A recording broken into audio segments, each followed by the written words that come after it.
बहुत अरसा पहले एक अजीम बादशाह की हुकूमत थी जिसका नाम शहरयार था।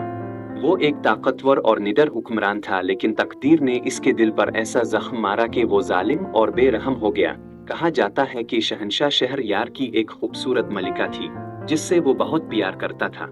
लेकिन एक दिन इसने मलिका को धोखा देते हुए पकड़ लिया। गुस्से और सदमे के आलम में इसने अपनी मलिका को कत्ल कर दिया और इस दिन के बाद इसका दिल सख्त हो गया। इसने फैसला कर लिया था कि कोई औरत वफादार नहीं रहेगी। चुनांचे इसने एक जालिमाना फरमान जारी किया। वो हर रात एक नई लड़की से शादी करेगा और सुबह होने से पहले इसे कत्ल कर देगा ताकि कोई औरत इसके साथ बेवफाई ना करे। ये जुल्म कई दिनों और महीनों तक जारी रहा। हर रोज एक नई लड़की महल में आती और तुलू फजर से पहले इसे मौत के घाट उतार दिया जाता। लोग खौफजदा थे। हर बाप अपनी बेटियों को छुपाने लगा। हर माँ दुआ करने लगी कि इसकी बेटी इस जालिम बादशाह की नजरों से महफूज रहे। बादशाह के वजीर की एक बेटी थी जिसका नाम रेना था। वो बहुत समझदार, अक्लमंद और बहादुर लड़की थी। इसने अपने बाप से कहा, अब्बा, मैं बादशाह से शादी करना चाहती हूँ। वजीर डर गया। बेटी, तुम क्या कह रही हो? बादशाह हर सुबह अपनी बीवी को मार डालता है। मैं तुम्हें इस मौत के लिए नहीं भेज सकता।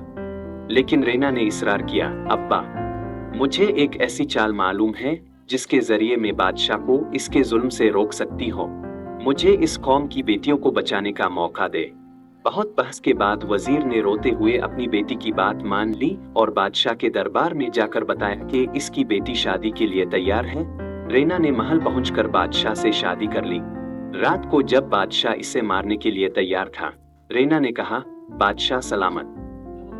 अगर आप मुझे इजाजत दे तो मैं मरने से पहले आपको एक कहानी सुनाना चाहती हूँ। बादशाह ने हैरत से इजाजत दे दी। रेना ने कहानी शुरू की। वो एक दिलचस्प कहानी सुनाने लगी।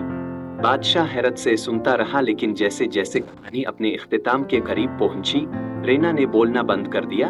बादशाह ने बेसब्री से कहा, इसके बाद क्या हुआ? कहानी मुकम्मल करो। रेना ने मुस्कुरा कर कहा, बादशाह सलामत। रात गुजर गई, मैं जिंदा रही तो कल रात तुम्हें कहानी का अंजाम सुनाऊंगी। बादशाह कहानी का अंजाम जानने के लिए बेचैन था। इसने हुक्म दिया कि रेना को जिंदा रहने दिया जाए। अगली रात रेना ने कहानी का इख्तिताम सुनाया और फिर एक नई कहानी शुरू की, लेकिन इसे अधूरा छोड़ दिया। बादशाह को फिर इंतजार करना पड़ा। ये सिलसिला कई रातों तक जारी रहा। हर रात रेना एक नई कहानी सुनाती और हर कहानी इतनी दिलचस्प होती कि बादशाह इसे मारने का इरादा मुलतवी कर देता। उन कई रातों में रेना ने न सिर्फ बादशाह को अपनी कहानियों से मशहूर किया, बल्कि इसके दिल से नफरत और गुस्सा भी आहिस्ता आहिस्ता खत्म कर दिया। आखिरकार कई रातों की मेहनत के बाद में जब रेना ने कहानी खत्म की तो बादशाह की आंखों में आंसू थे। फरमाया, रेना, तुमने मुझे मोहब्बत, सब्र और हिकमत का सबक सिखाया। तुमने मेरे दिल के जख्म को भर दिया है। मैं तुमसे अपने दिल से प्यार करता हूँ और आज से मैं किसी बेगुनाह को नुकसान नहीं पहुंचाऊंगा। इस तरह रेना की जहानत और बहादुरी ने हजारों लड़कियों की जान बचाई और एक जालिम बादशाह को फिर मेहरबान और मेहरबान बना दिया। शहरयार और रेना ने अपनी बाकी जिंदगी खुशी से गुजारी और उनकी कहानियां हमेशा के लिए अमर हो गईं।